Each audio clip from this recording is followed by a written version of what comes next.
Unrefined sea salt has a small amount of naturally occurring iodine, but salt might not be the best source even when it is iodized.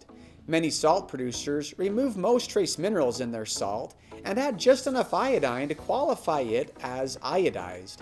Redmond Real Salt is an ancient, unrefined sea salt, which means we don't add anything, including iodine, to the 60 plus trace minerals nature gave our salt.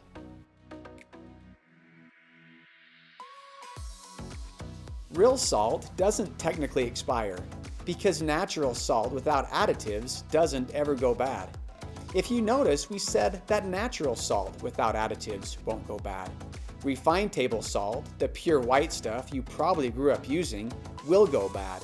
That's not because of the salt though, it's because of the additives. Iodine and anti-caking agents degrade over time, reducing the shelf life of processed salt to about 5 years. Real salt and Himalayan salts have a lot in common. Both are harvested from ancient sea deposits that were created long before there were any modern pollutants. And geologically, the Himalayan salt deposit is similar to the real salt deposit, since they both contain a full spectrum of minerals. Both Himalayan salt and real salt are considered crystal salts too. There is, however, a slight difference in the flavor between the two. Real salt is generally a tad sweeter, while Himalayan salt is a bit earthier. The biggest difference between the real salt and Himalayan salt, though, is geography. Real salt is mined in Utah, and Himalayan salt is mined in Pakistan. That means if you live in the US, or anywhere in North America for that matter, real salt is the more sustainable option, since it means less miles from mine to table.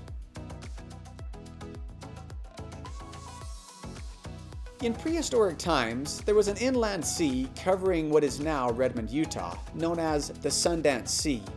That sea is long gone, but it left behind a large, pristine, underground salt deposit, which is where we mine real salt. That's why even though our salt lives deep within the earth, it is actually considered a sea salt.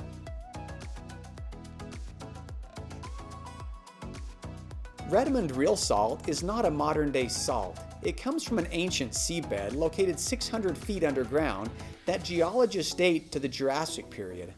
As we don't alter the salt in any way, and because plastics did not exist during that time, there is absolutely no plastic, including microbeads, in our salt.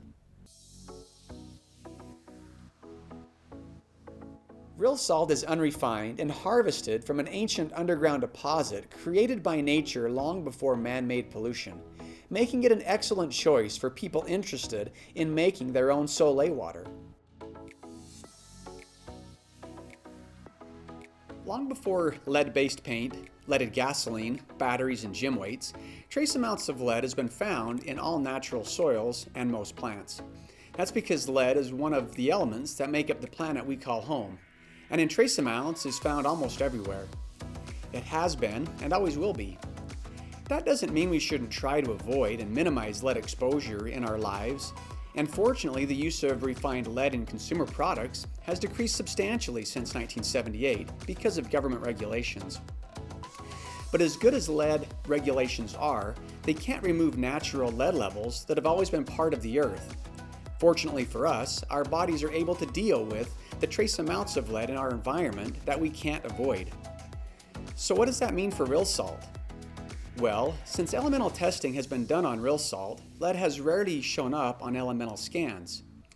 However, there have been a few times that lead has shown up in trace amounts, and if testing technology were able to test down to extremely low amounts, it would likely be found at ultra trace amounts in most, if not all, tests.